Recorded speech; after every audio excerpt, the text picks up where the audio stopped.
Natasha, and Senator we're low on time, three women please. will send messages to me that they do not support the litigation. And none of them have called, apart from Senator Riti, that called my husband to tell me to withdraw that suit and all that. And my husband charged her that you were the same person who had come to the house to tell him that the SP was hitting on his wife sexually. So why are you now against my wife standing up for her rights? So let me tell you something, Mr. Which nobody knows. No, Mr. Rufai, please allow me to say this, please. Please go ahead. Can I say this? Please please go ahead. Please go ahead, Senator. Please go ahead. Now, at the nightclub incident, I believe that was not a slip of tongue. That was not a slip of tongue. He has a number of times told me that there are various ways we can have fun. If we travel, he has a way of making the whole house, the space. He can basically create a party in the space. Do you understand? Like a nightclub in the space and would have fun and all of that. So that nightclub incident statement was not a mistake. It was more like out of the abundance of the heart, the mouth speaketh. But let me say this. The day before please, Rufai, let me laugh. Go ahead, Natasha. Go ahead, Senator. Go ahead. Let me speak, please. Please go ahead. Please go ahead. Well, if you don't want me to speak, I'll walk out and complete this on my Facebook, please. Please go ahead. We're trying to Natasha. manage time, Senator, but go ahead and finish it quickly. We're trying to manage time, but please go ahead. The night, or should I say that morning, early hours of the morning that he apologized, which was 23rd of July, 2024. That was the morning he apologized. So the night about, I have it printed here, I have the screenshots of the phone call. It was 14 minutes past midnight when my phone rang. The leader of the House called me, Senator Michael Bamidele Akpabiole called me, and he said, Senator, how are you? I said, I'm fine. He said, you know, in the wake of all of this rancor, if the Senate President goes down, I will go down too. And I said, what do you mean, sir? At that point, I woke my husband up because he had fallen asleep before me. I said, are you calling me to threaten me? I could hear murmurs from the Senate President. I could hear the Senate President's voice at the background because I could tell he was on speakerphone. He said, no, I'm just telling you that, you know, there's a whole lot of attack on the Senate President, and if things go down, if he resigns or something happens, I should know that I'm going to be held responsible and I also go down. At that point, I started shouting. I was like, you can't call me at midnight and threaten me, sir. You can't do this. And mind you, I was actually surprised because the leader of the House is someone I respect greatly. He's a very good friend. He's a very calm person. And I believe, I'm saying it, that if he actually made those statements, he probably was told to do so. So I dropped the line. And then I dropped the line. The first conversation was just 2 minutes, 33 seconds. Then my phone rang again at 26 minutes past midnight, that same day. And then it was the same call, Senator Akpabioli's line, but then it was the Senate President's voice. He said, Princess of the Senate. That's how he calls me casually. You know, I've been attacked. My wife has not slept for days. She's been crying. She's received lots of insults, all because of you. I said, no, sir, it's not because of me. It's because of you. I didn't force you to order that statement. And I did not call on the support I received from Nigerian women. So don't blame it on me. He said, no, he's telling me this because the Dane of Agbo, I think he's a king in Agbo in Delta State. So the Dane of Agbo spoke with him and told him that that's the Senate President, was the most hated politician in Nigeria at that point. Mind you, that was a few days to the protest. There was this end bad governance protest on the 1st of August, and this incident happened like a week before. So he said the Dane of Agbo told him, Mr. Senate President, you know, your rating is all low. You're one of the worst. You're one of the most hated politicians now. So I would advise, he said the Dane of Agbo advised the Senate President to leave Abuja because if he is caught in the middle of the protest, he could be attacked by the Nigerians. I said, so why are you telling me this, sir? He said he's telling me because he found it insulting that the Dane of Agbo would tell him to leave, to run away, to leave Abuja. And that he's telling me, he said, Natasha, I'm telling you, go and tell them that if anybody over the age of 20 approaches me during the protest, I will what was the word? Hold on. I will take that person down. The Senate president told me over the phone that based on the advice that the Dean of Agbo gave him, that he should leave Abuja in the wake of the protest so that he will not be caught and probably will not be approached or attacked by the youth. He said, Natasha, I have the capacity, I'm number 3 citizen. If anybody over the age of 20 dares to confront me, I will take that person down. That person should dare me with his life. I said, at that point, I started shouting. I now told my husband, he didn't know the phone was on speakerphone all the while because I'd woken my husband up from the first speech. I was like, my love, can you hear what he's telling me? This is exactly what he does. At that point, when he knew, he was like, is your husband there? Oh, yeah. I said, yes, sir, my husband is here. And he heard everything. He then told me to pass the phone to my husband. And you know what he said? Immediately, he changed his tone. He was like, oh, Alema, I have a slot for you. For an appointment from Delta State, why don't you bring a nominee? And I took the phone back. I shouted at the Senate president. I said, you can't pacify us. You can't threaten me on one side and then pacify me. Sir, I'm aware, even though the conversations took place on via WhatsApp, I know that the DSS and the NSA's office, they have the tools to extract these phone calls. And Senator I'm Natasha. going to publish if, yes, sir. Okay, Senator Natasha, thank you. So and he told me that, well, all you want, hold on, please. He then told me that, all I want is an apology. He would apologize on the floor that morning and that he expects me to accept it. So all that morning, when I walked in, I was already threatened. I was already petrified. This is a man who had already called me at midnight, so I didn't sleep all night. I just had to say to his seamless apology.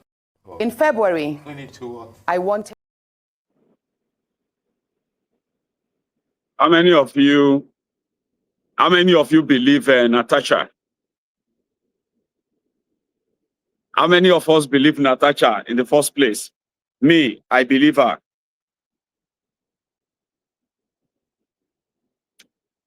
I believe her. Because Akpabiole is a criminal. It is not the first time. Do you understand?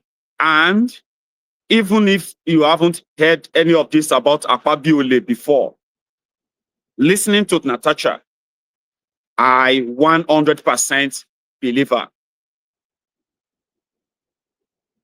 But there is a lady she mentioned, and that is Ireti Kingibe. Woman supporting woman, oh, but in this case, it's a bit different.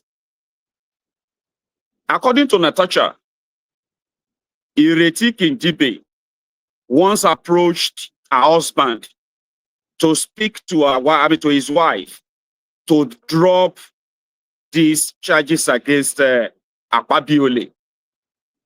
So Ireti herself, right, was on the rise. And I think it was today as well on this matter. So I want you to hear our own view on this before I add my own. Okay, Ireti. Senator Kingibe, let's get straight into it. I'd like to start at the very top with the mention of your name in that interview, where it was alleged that you called Senator Akpoti's husband on 2 occasions. The first was to report that truly she was experiencing a form of harassment from the Senate president. And then the second was to give a form of instruction to tell her to withdraw the lawsuit that she has made. Can you give us your perspective, your side of the story of your interaction between yourself and Senator Akpoti and her husband? Before I answer that question, I would like to start with certain premises. One, I'm just here on behalf of myself and the other 2 women in the Senate. 2, I'm also here as the Senate chairperson for Women Affairs. The other premise is that since there are only 4 women, we've all 4 of us been particularly close. Senator Natasha and I have been also even closer because I take her as my daughter, as I'm old enough to be her mother, and I guide her since, in truth, the Senate is predicated on ranking, and we were there a whole 6 months before her. So I'm able to tell her how things are done. Look at this, go here, check that out. So that, and then the day in question, I was not in the Senate. I was in NMPC hospital.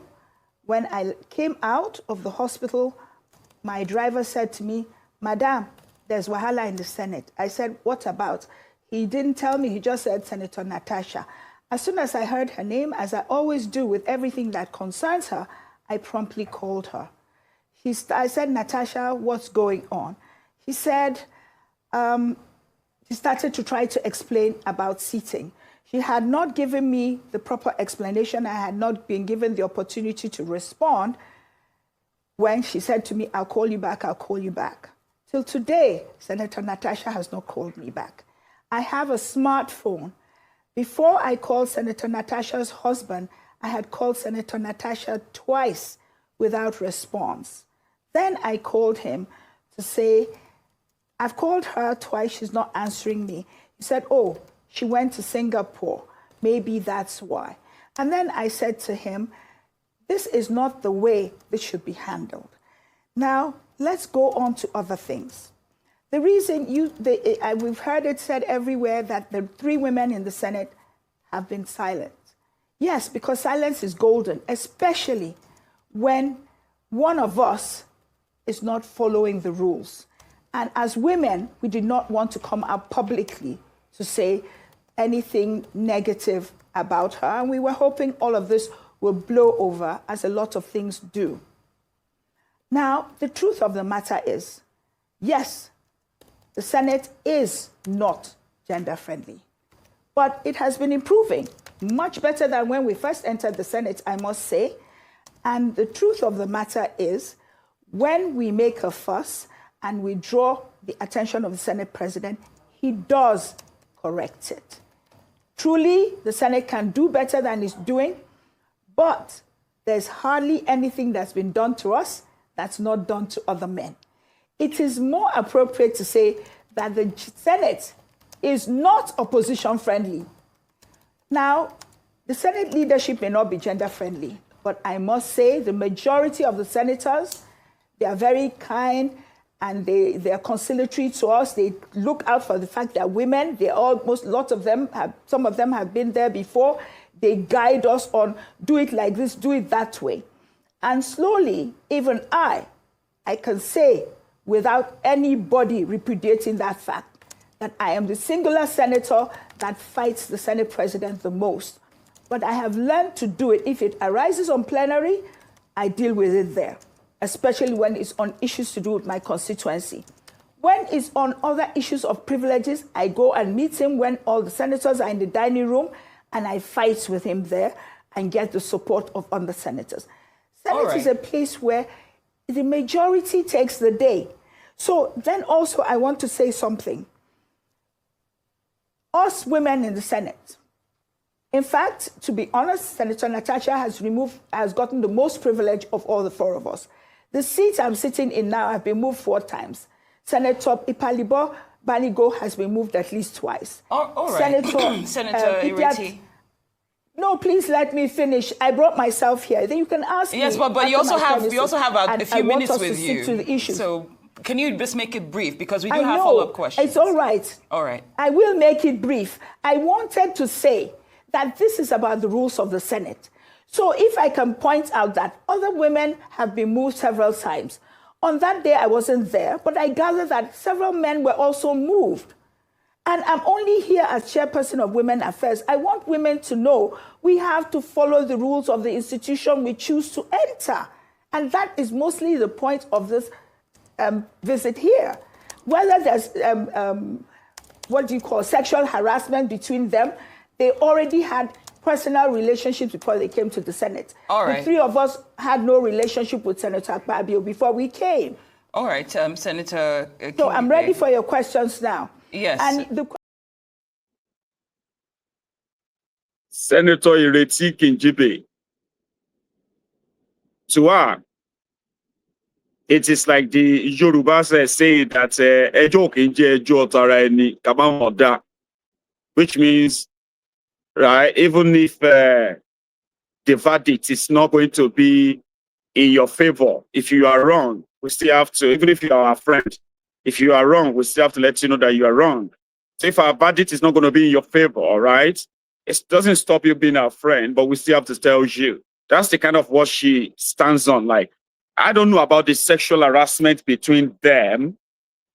She hasn't spoken to us based on other experience, but you see this particular one, she is not following the rules. So, which means Senator Ireti Kendibe is on the side of what Akpabiole considered as insubordination in the open. So by their rules, Natasha is wrong. But to Natasha, no, you guys don't understand. I am being targeted, and I know why I'm being targeted.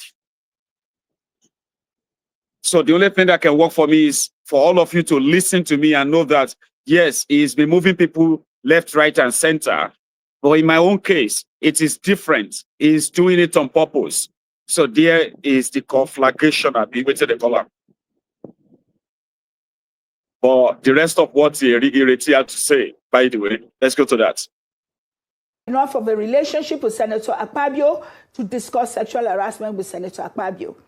When I go to the Senate and my neighbors or Senator Natasha is not there, I collect documents on their behalf.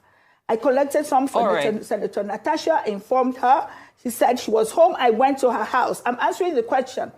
I got there. She told me, after offering a meal, that she's supposed to discuss something with him, and he said to meet her in some hotel. I said to her, you only meet Senator Ireti, I'm sorry, I have to come in at this point. We have limited time with you. Pardon me, I have tried. You asked me a question. My colleague asked you a question. So if you just want a yes or no, I'll tell you no. I did not. I was trying to tell you what transpired. And as we were discussing, her husband came in. That's all I'm trying to tell you. Okay. So that I could not have said so. I don't know. All right, that's noted. That's all I'm asking. You asked me a question, madam. My colleague asked you the question. Thank you for getting to it eventually. Now, I cannot see any of you, so pardon me. It's okay. We're fine. We're just having a conversation here. You've made it clear the parts that you're aware of and what you're also unaware of. But some statements that you made, you did say that the Senate is not gender friendly, but it's been improving, and what is done to women is also done to men. That doesn't sound like it makes this experience okay. It also sounds a bit, to an extent, like you're minimizing Senator Natasha's experience, since you're saying that what she might have experienced is not something exclusive, but it's something that other people also experience. Now, I'm just wondering, as Nigerians, we most likely did not sign up for the senators to indulge in what is happening or engage in what's happening at the moment. I'm wondering how this public discourse, or discord, I should say, impacts the citizens' confidence in the Senate. Also, as a citizen of Nigeria, I would like to know your answer to that question. It impacts it very negatively, and that's the only reason I have been sick. From here, I'm going to the hospital. It's the only reason I came. The Senate is not a place where we are supposed to be fighting over trivialities like sitting arrangements. It's a place where we're supposed to fight about issues that affect the people.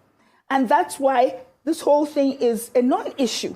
If we were fighting, the truth, when I say it's not gender friendly, we expected, because there were only 4 of us, that we'll get privileges. But we don't get them. We fought to get there, and the fight continues until we can get more women in the Senate. So if we don't get privileges, we don't get them. But it does not mean that we don't get our rights. The 3 of us have not been sexually harassed. That's not to say if Senator Natasha can prove that she has been, that is fine. We will support her. But she's never discussed it with us. We don't know about it. She did not respond to the rest of the female senators. She has not spoken to any of us throughout this whole episode, from change of seat to now. Senator Banigo was with her, tried to talk to her that it can be resolved. She did not listen to her. So I'm coming to say that Women of Nigeria have larger things in front of them.